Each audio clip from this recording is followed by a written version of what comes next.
నేను Pushpa first function అప్పుడు చెప్పాను, ఇదేదో మామూలు వైబ్రేషన్ కాదండి, వేరే వైబ్రేషన్ ఇది వెళ్తానే ఉంటుందని. నేను స్పెయిన్లో షూటింగ్కి వెళ్ళి షూటింగ్ నుంచి ఎర్లీ మార్నింగ్ లొకేషన్ షిఫ్ట్ అవ్వాలండి. నైట్ 10 o'clockకి అక్కడ రెస్టారెంట్లన్నీ క్లోజ్ అయిపోతాయి. ఒక గ్యాస్ స్టేషన్ దగ్గరికి వెళ్ళాం, 9:45 అయింది. నేను దిగి పరిగెట్టి లోపలికి వెళ్ళి 10 o'clock క్లోజ్ అంటది. అంటే ఈ హ్యాండ్కి స్టఫ్ ఏది దొరికితే అది, నట్స్ లాంటి ఏదోటి తినేద్దాం, కనీసం భోజనం లేకపోయినా ఇక్కడ అలా తీసుకుంటున్నాం. ఆవిడ లేడీ పెద్దవాడు ఉన్నారు అక్కడ, సారీ క్లోజ్ అన్నారు ఆవిడ. థ్యాంక్ యూ అండి, 2 ప్యాకెట్స్ అని ఇవ్వండి తీసుకున్నా. తర్వాత సెట్ చేస్తున్నామండి నియర్ బై రెస్టారెంట్లు ఏమో ఉన్నాయని. కబాబ్ పాయింట్ అని ఒకటి ఉందండి. కబాబ్ పాయింట్ అంటే కనుక మన ఇండియన్ రెస్టారెంట్ అని అనుకుని అక్కడ కబాబ్ పాయింట్ దగ్గరికి వెళ్ళామండి.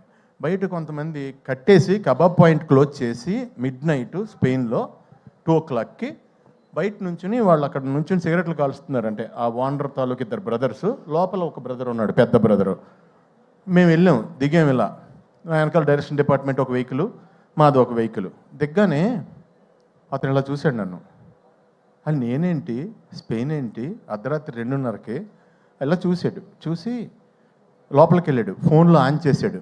పుష్ప ఇంటర్వెల్ బ్లాక్ తీసుకొచ్చి చూపించాడు నాకు. తూ అయినా తూ అయినా అని. అది ఎవరిదంటే రెస్టారెంటు, అది Pakistani people restaurant in Spain. ఒక అర్ధరాత్రి నన్ను చూసి వాళ్ళు ఏమేమి ఐటమ్స్ వండగలరో అన్ని ఐటమ్స్ వండి నాకు, ఆదిత్య రవిచంద్రన్ డైరెక్షన్ డిపార్ట్మెంట్కి, డైరెక్టర్కి, అందరికీ నేనేంటంటే వాళ్ళందరూ తింటున్నారు, వీళ్ళందరూ వాళ్ళ ఇంట్లో వాళ్ళని లేపేసి వీడియో కాల్ ఇచ్చారు నాకు. నేనేమో పాకిస్తాన్లో నాకేమో హిందీ రాదు, ఉర్దూ రాదు. నమస్తే G, thank you G, Phir మిలేంగే G, ఏం మాట్లాడుతున్నా నాకే తెలియలేదు. అప్పుడు పక్కన ఆకలేస్తుంది. సో డార్లింగ్, అంత దూరం రీచ్ అయిపోయింది. ఎక్కడికి వెళ్ళినా నన్ను చూస్తే పుష్ప.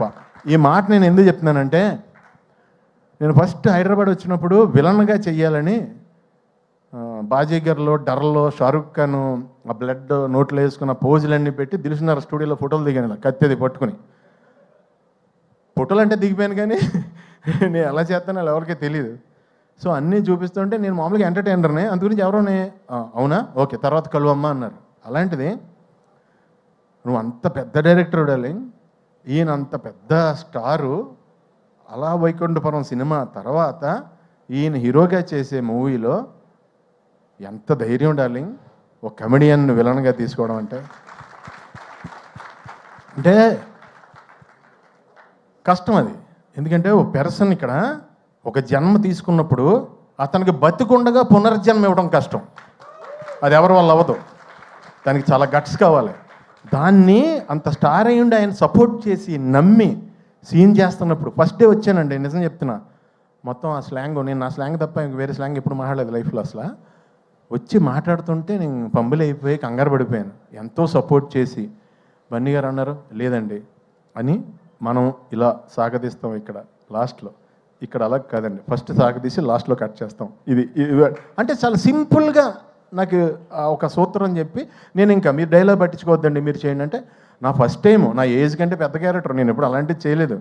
సో నెతుక్కుంటూ నాకు నిజంగా డార్లింగ్, ఈ రోజునే నిజం చెప్తున్నాను, తమిళ్, కన్నడ, మలయాళం అందరూ టూ మచ్ ఆఫ్ రెస్పెక్ట్ ఇచ్చి చాలా మంచి క్యారెక్టర్లు ఇచ్చి నువ్వు ఇచ్చిన పునర్జన్మ జెండా వాళ్ళందరూ కూడా కంటిన్యూ చేస్తున్నారు. చాలా చాలా చాలా థ్యాంక్స్.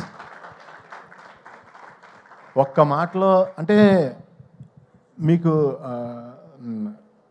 బన్నీ గారు, మీ కష్టం ఎంత ఉంటుందంటే, దేవుడు వచ్చి బాబు ఇంకొద్దు నేను ఇచ్చేస్తున్నా, ఇంక కష్టపడొద్దు ప్లీజ్, అంత కష్టం అండి బాబు, అంత కష్టం అండి బాబు. ఎందుకంటే కష్టానికి ఇంకా జాతకం ఏం ఉండమంటండి, కష్టానికి సచ్చినట్టు నేచర్ ఇచ్చి తీరాలంట. మీరు ఆ కష్టాన్ని నమ్ముకున్నారు. లేకపోతే ఇక్కడ కూర్చుని ఆల్ ఇండియా రేంజ్లో బిగ్గెస్ట్ ఫిలిం కొట్టాలంటే నిజంగా ఎంత కష్టపడాలండి. It's impossible actually. మీరు అందరూ కలిసి పాసిబుల్ చేశారు. మీరు మీ కష్టానికే ఎప్పుడు మీకు దేవుడు 10 న్యాయం చేయాలని మనస్ఫూర్తిగా కోరుకుంటున్నాను. ఫైనల్గా ఒక లైన్లో ముగించేస్తాను. డార్లింగ్, నేను లోకల్ ప్రొడక్ట్ దానికి ఒక ముద్ర వేసి దాన్ని ఎక్స్పోర్ట్ క్వాలిటీ ప్రొడక్ట్ చేసావు డార్లింగ్. I'm exporting now. చాలా హ్యాపీగా ఉంది. రకరకాల క్యారెక్టర్లు, వెరైటీ క్యారెక్టర్లు చేస్తుంటే ఫస్ట్ ఆర్టిస్ట్గా మార్నింగ్ లొకేషన్కి వెళ్ళగానే ఎంతో హ్యాపీగా ఫీల్ అవుతున్నాను. చాలా thanks darling. Thank you sir Bunny గారు. Thank you so much. Wishing you all success for ever for ever for ever. Darling, all the best. Wishing you all success for ever for ever for ever. మా daddy అక్కడే ఉన్నారు, మీ daddy అక్కడే ఉన్నారు. ఆయనకు కూడా ఆయనకి thanks చెప్పమని చెప్తా. ఓకేనా? Love you.